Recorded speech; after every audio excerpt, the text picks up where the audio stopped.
Palabra y vida. Con el padre Manuel Horta, desde Sevilla.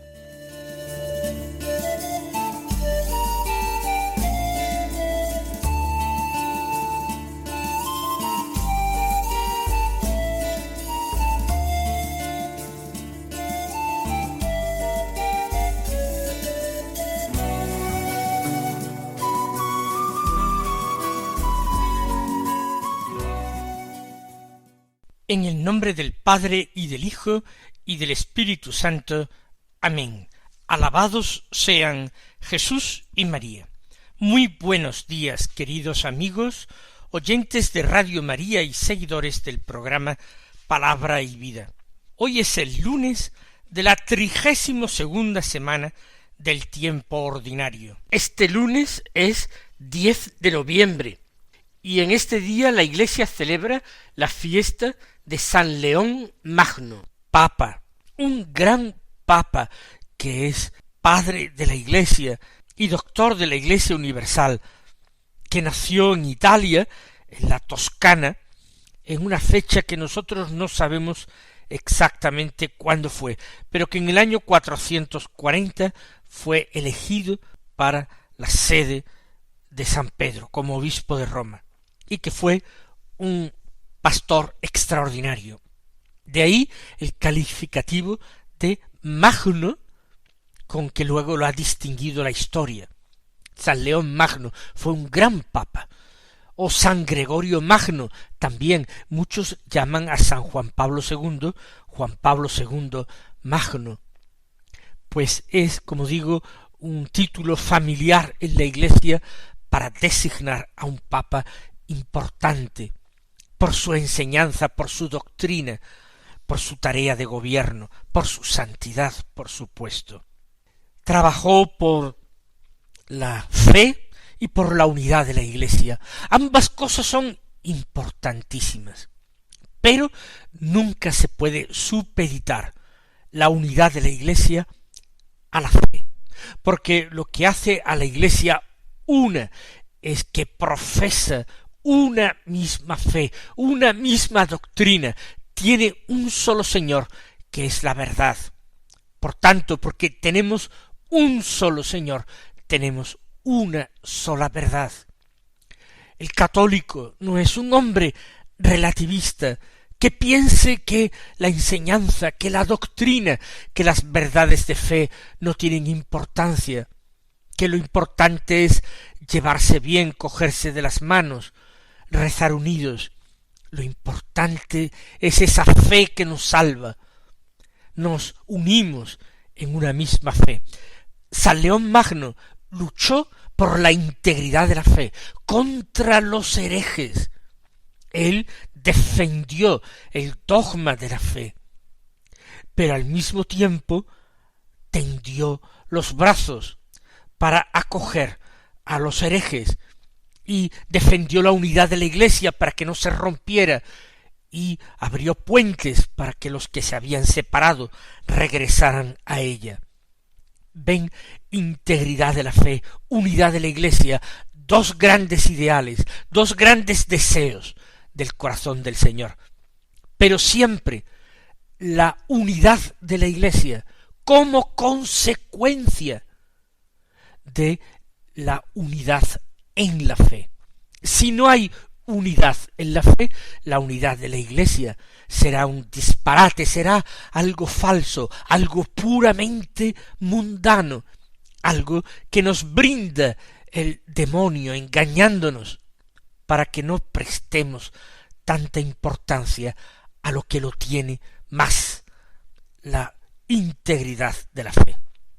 Él también escribió una serie de obras y principalmente de homilías en defensa de la fe, y en defensa de la fe convocó el Concilio Ecuménico de Calcedonia, que tuvo lugar en el año 451. En este concilio de Calcedonia, frente a Eutiques, el hereje Eutiquis, que decía que en Cristo sólo existía una naturaleza divina, El Concilio de Calcedonia afirmó que Cristo tenía una doble naturaleza, que era verdadero Dios, naturaleza divina tenía, pero también era verdadero hombre, naturaleza humana tenía Cristo, una sola persona divina, pero poseedora de una doble naturaleza, humana y divina.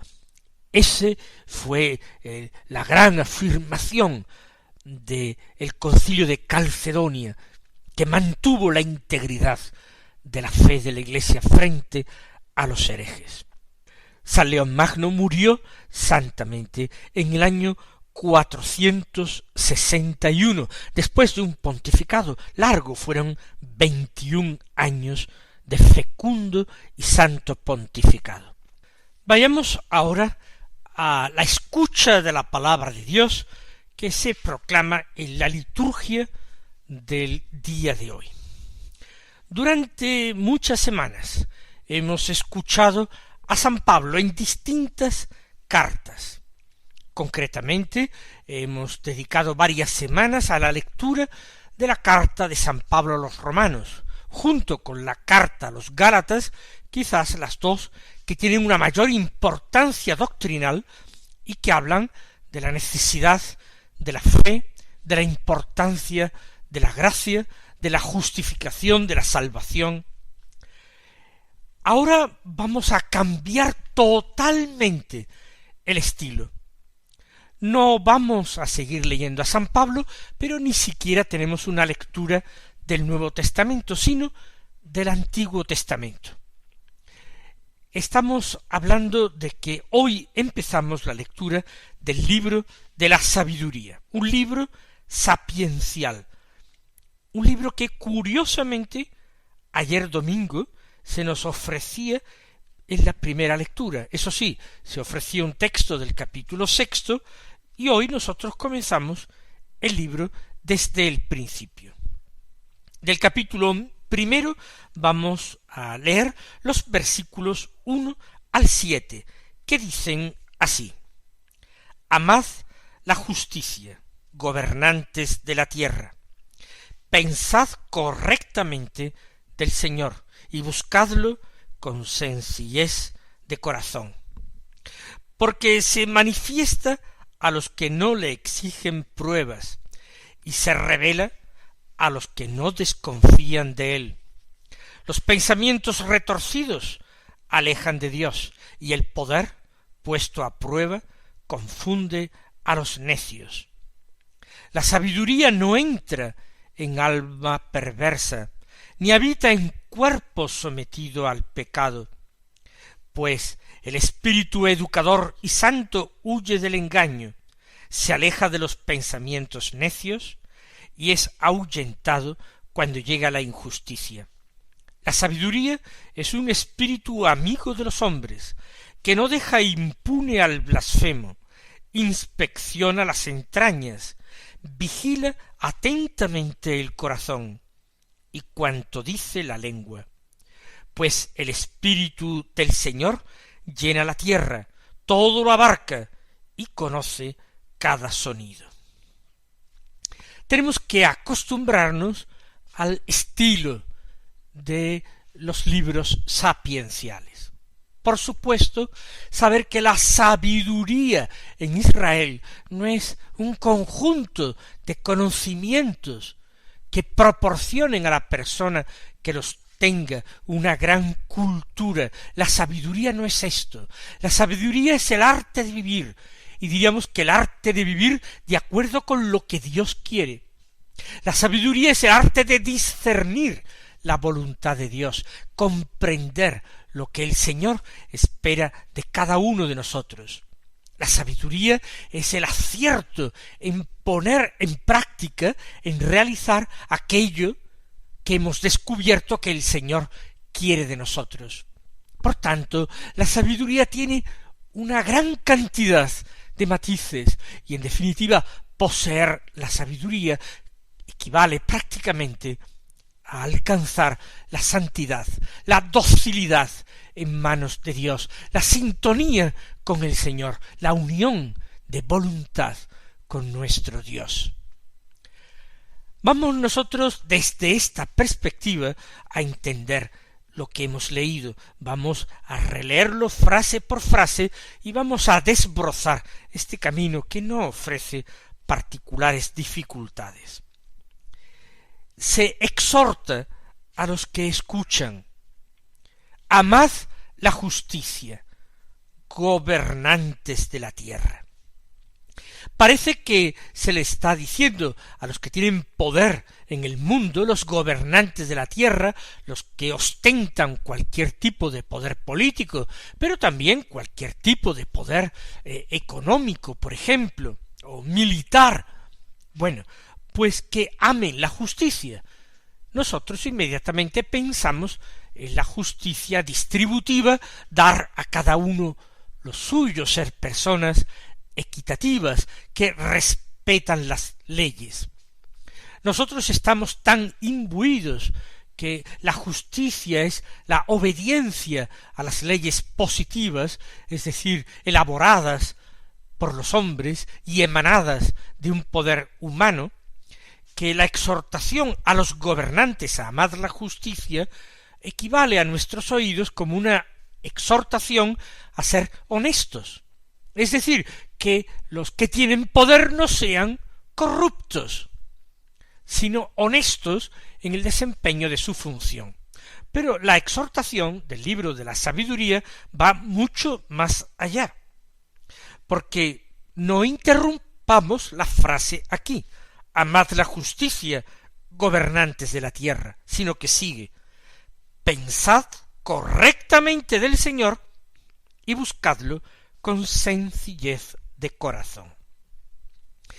Se da por supuesto, o al menos se pide, que los gobernantes de la tierra sean justos, reconociendo al Dios del cielo, al verdadero y único Dios.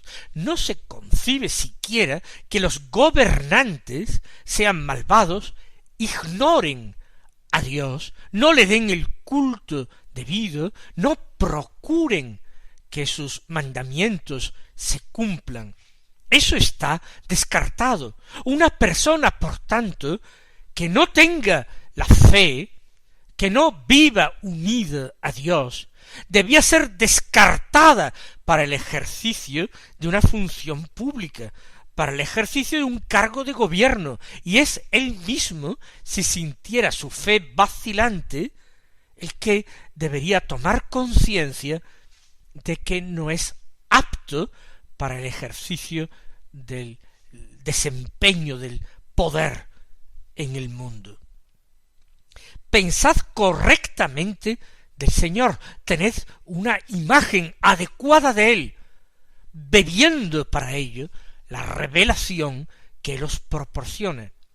La lectura, el estudio de la Escritura os concederá, os obtendrá un pensamiento correcto acerca del Señor. Y buscadlo con sencillez de corazón, es decir, sin dejarse obnubilar por el poder o por la seducción de las riquezas. Con sencillez de corazón buscad al Señor, pensad correctamente de Él, amad de esta manera la justicia, la santidad, gobernantes de la tierra. Pocos gobernantes de la tierra hoy han escuchado estas palabras, y pienso que muy pocos o ninguno las ha meditado y se las ha tomado en serio, pero siguen siendo palabra de Dios que Él nos ha entregado. Están ahí en la Biblia, al comienzo de este libro que tiene el sugerente título de la sabiduría, y no será excusa decir que no la habíamos leído, que no la habíamos entendido, comprendido.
sigue el autor sagrado, porque se manifiesta a los que no le exigen pruebas y se revela a los que no desconfían de él.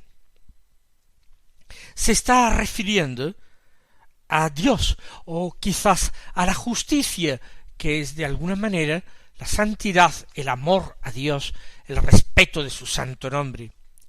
En uno y otro caso, la conclusión es la misma. Los que no exigen pruebas, sino que aceptan entrar por un camino de fe oscura, esos reciben la manifestación de Dios. Aquellos que no desconfían de Dios, esos reciben la manifestación de Dios. En definitiva, el camino de la fe, el camino oscuro de la fe, es el único válido, suficiente para llegarse uno a Dios. Y por tanto en Dios alcanzar todos los bienes, alcanzar la justicia y la sabiduría. Y sigue diciendo el texto: los pensamientos retorcidos alejan de Dios, y el poder puesto a prueba confunde a los necios. Dios detesta a los soberbios, a los arrogantes, a los que son autosuficientes, mientras que Dios ama a los pequeños, a los sencillos y a los pobres. Las personas que se entretienen con pensamientos retorcidos, los que se entregan a ellos, no son aceptadas por Dios, alejan de Dios.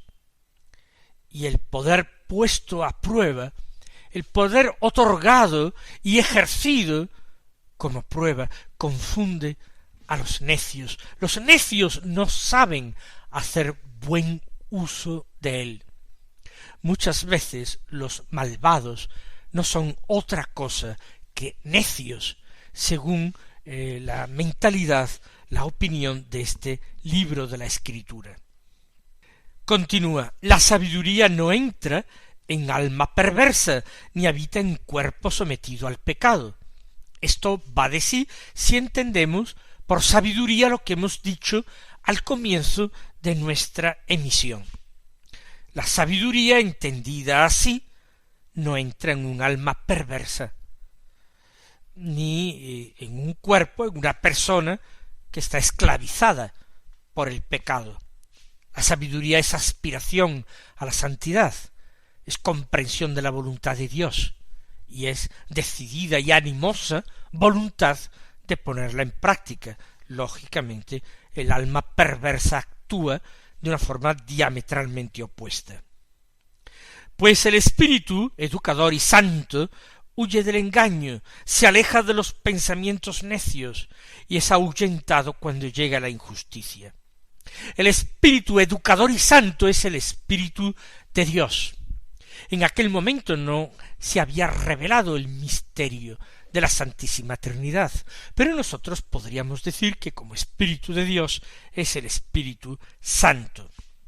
Es llamado Espíritu Educador porque va conduciendo, guiando a los hombres. Jesús ya lo presentó así. Os conducirá, dice el Señor en la última cena a los apóstoles, hasta la verdad plena. Y ese que os conduce a la verdad es el educador, el espíritu educador, y es Espíritu Santo. Ese huye del engaño, ese espíritu de la verdad.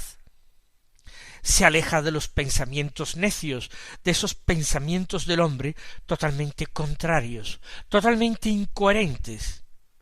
Y es ahuyentado el Espíritu de Dios cuando llega la injusticia. No hay absolutamente ningún tipo de acuerdo, de componenda, de compatibilidad entre el Espíritu de Dios y la injusticia del hombre.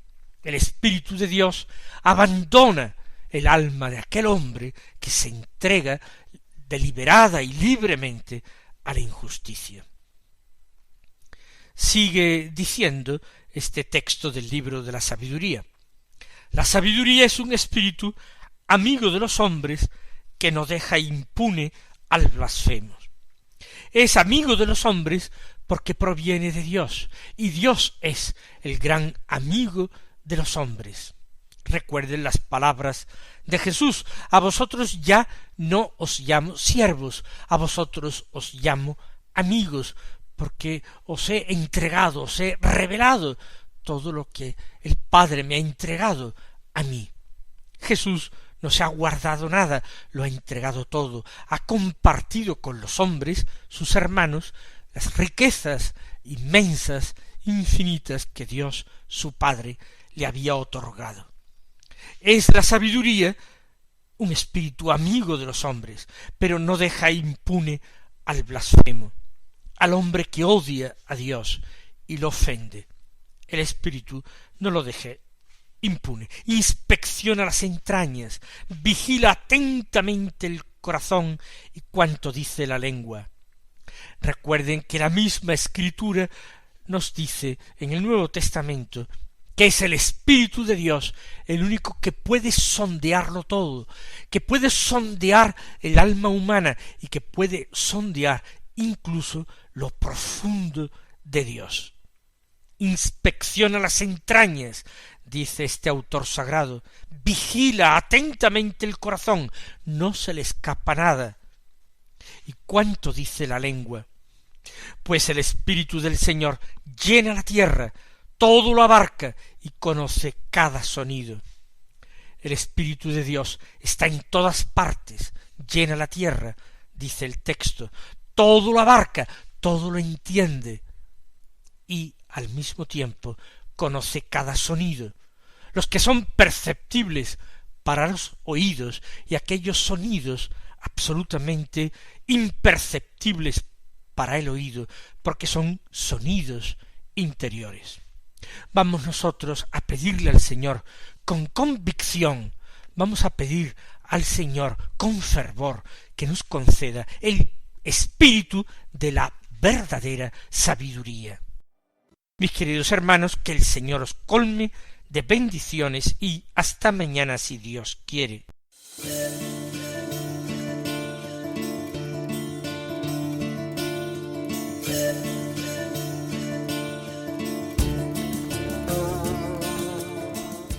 Han escuchado en Radio María Palabra y Vida, un programa que dirige el Padre Manuel Horta.